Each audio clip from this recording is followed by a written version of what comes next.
जब कुछ भी नहीं था, ना आकाश, ना पृथ्वी, ना समय, तब केवल एक अनंत शक्ति थी, स्वयं भगवान शिव। आज सुनिए शिव पुराण की संपूर्ण 5 घंटे की महागाथा, जिसे सुनने से जीवन के सभी कष्ट दूर होते हैं। हर हर महादेव। भाग 1, सृष्टि की उत्पत्ति और शिव का प्रकट होना। जब कुछ भी नहीं था, शिव पुराण के अनुसार आरंभ में केवल अंधकार था, ना दिन, ना रात, ना जीवन, ना मृत्यु। तभी उस शून्य से प्रकट हुई एक दिव्य ज्योति। वह थे महाकाल शिव। उनकी इच्छा से प्रकट हुए। ब्रह्मा सृष्टि के रचयिता और विष्णु पालन करता। ब्रह्मा और विष्णु का विवाद। एक बार ब्रह्मा और विष्णु में विवाद हुआ, सृष्टि में सबसे महान कौन है। तभी अचानक उनके बीच एक अनंत अग्नि स्तंभ प्रकट हुआ। वह था शिव का ज्योतिर्लिंग, अंतहीन ज्योतिर्लिंग। ब्रह्मा ऊपर की ओर उड़ते गए, विष्णु नीचे की ओर गए, पर उस ज्योति का अंत नहीं मिला। तब उन्हें समझ आया, महादेव ही सर्वोच्च हैं। और तभी उस अग्नि से प्रकट हुए शिव। माता पार्वती का जन्म।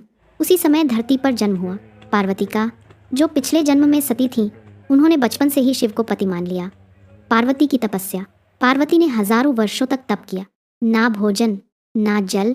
देवता भी आश्चर्यचकित हो गए। शिव का प्रकट होना। अंत में शिव एक साधु के रूप में आए। उन्होंने पार्वती की परीक्षा ली, पर उनकी भक्ति देखकर प्रसन्न हो गए और बोले, देवी तुम ही मेरी शक्ति हो। शिव विवाह। देवताओं और ऋषियों की उपस्थिति में शिव और पार्वती का विवाह हुआ। पूरा ब्रह्मांड आनंद से भर गया। लंका में भयंकर युद्ध चल रहा था। रावण का पुत्र मेघनाद अत्यंत शक्तिशाली था। उसने युद्ध में एक दिव्य शक्ति का प्रयोग किया, जिससे प्रभु लक्ष्मण मूर्छित होकर भूमि पर गिर पड़े। पूरा युद्ध रुक गया। प्रभु राम अपने भाई को इस अवस्था में देखकर व्याकुल हो उठे। तभी वैद्य सुषेण ने कहा, अगर हिमालय से संजीवनी बूटी सूर्योदय से पहले आ जाए तो लक्ष्मण जी के प्राण बच सकते हैं। यह सुनते ही हनुमान जी ने बिना समय गंवाए आकाश में छलांग लगा दी। वे रात भर उड़ते हुए हिमालय पहुंचे, लेकिन वहां पहुंचकर समस्या हो गई। वे पहचान नहीं पाए कि संजीवनी बूटी कौन सी है। तब उन्होंने पूरा पर्वत ही उठाकर आकाश में ले लिया। जब वे युद्ध भूमि में लौटे तो संजीवनी बूटी से लक्ष्मण जी के प्राण वापस आ गए। पूरा आकाश जय हनुमान के जयकारों से गूंज उठा। राम विजय और हनुमान जी की भक्ति। इसके बाद युद्ध और भी भयंकर हो गया और अंततः प्रभु राम ने रावण का वध कर दिया। लंका में धर्म की विजय हुई और अधर्म का अंत हुआ। जब सब लोग अयोध्या लौटे तब श्री राम का भव्य राज्याभिषेक हुआ। सभी देवता, ऋषि और वानर वहां उपस्थित थे। प्रभु राम ने हनुमान जी से कहा, हे हनुमान, तुमने मेरे लिए जो किया है उसका ऋण मैं कभी नहीं चुका सकता। लेकिन हनुमान जी ने विनम्रता से कहा, प्रभु मुझे कुछ नहीं चाहिए, बस आपके चरणों में भक्ति बनी रहे। कहते हैं तभी से हनुमान जी अमर हो गए और आज भी जहाँ राम नाम का स्मरण होता है वहाँ उपस्थित रहते हैं। इसी कारण उन्हें संकट मोचन कहा जाता है, जो हर भक्त के संकट को दूर करते हैं। गणेश जी का जन्म। एक दिन माता पार्वती स्नान करने जा रही थी। उन्होंने अपने शरीर के उबटन से एक बालक बनाया और उसमें प्राण फूंक दिए। वह थे गणेश। पार्वती ने कहा, जब तक मैं स्नान करूं किसी को अंदर मत आने देना। और गणेश का सामना उसी समय वहां आए स्वयं भगवान शिव। उन्होंने अंदर जाने की कोशिश की। गणेश जी ने रोका। माता ने अनुमति नहीं दी है। शिव ने समझाया, पर गणेश नहीं माने। तभी शिव का क्रोध भड़क उठा। अध्याय 3। गणेश का सिर काटा गया।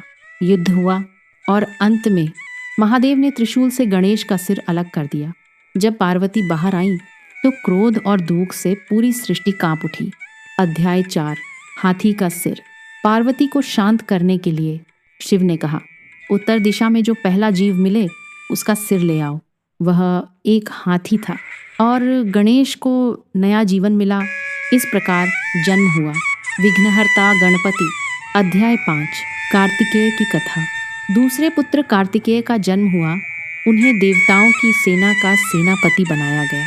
उन्होंने राक्षस तारकासुर का वध किया और देवताओं को बचाया। अध्याय 6। शिव का तांडव। एक बार जब संसार में अन्याय बढ़ा तब शिव ने तांडव किया। धरती कांप उठी, आकाश फट गया, देवता डर गए। तब माता पार्वती ने उन्हें शांत किया। अध्याय 7। शिव परिवार का महत्व। शिव परिवार सिखाता है ज्ञान। गणेश, शक्ति कार्तिकेय, करुणा पार्वती और त्याग शिव। अब शुरू होती है शिव पुराण की सबसे प्रसिद्ध और चमत्कारी कथा। जब सृष्टि को बचाने के लिए स्वयं भगवान शिव ने विष पी लिया था। नीलकंठ की कथा, समुद्र मंथन, माँ गंगा का पृथ्वी पर आगमन। हर हर महादेव। अध्याय एक, समुद्र मंथन का निर्णय। एक समय देवता और असुर दोनों कमजोर हो गए। तब विष्णु ने कहा, अमृत पाने के लिए समुद्र मंथन करना होगा। मंदराचल पर्वत को मथनी बनाया गया और वासुकी नाग को रस्सी। अध्याय 2, हलाहल विष। मंथन शुरू हुआ।